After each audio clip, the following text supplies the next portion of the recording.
দেখুন পার্সন এবং নাম্বার অনুসারে অ্যামিজারের ব্যবহার।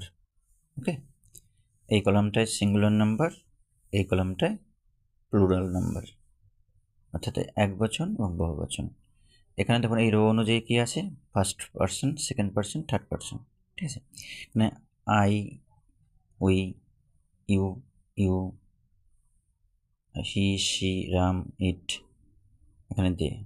তাহলে কোথায় কী ব্যবহার আছে দেখুন, আইয়ের পরে এম, ঠিক আছে, আর এই থার্ড পার্সন সিঙ্গুলার নাম্বারের পরে ইজ বসছে, থার্ড পার্সন সিঙ্গুলার নাম্বারের পরে ইজ বসছে। বাকিগুলোর ক্ষেত্রে দেখুন সব ক্ষেত্রে কিন্তু আর বসছে, এখানে আরের ব্যবহারটা বেশি দেখা যাচ্ছে।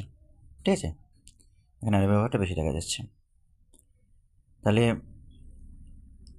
I am, we are, you are, you are, আর এখানে সবগুলোতে ইজ, এখানে আর। Thank you.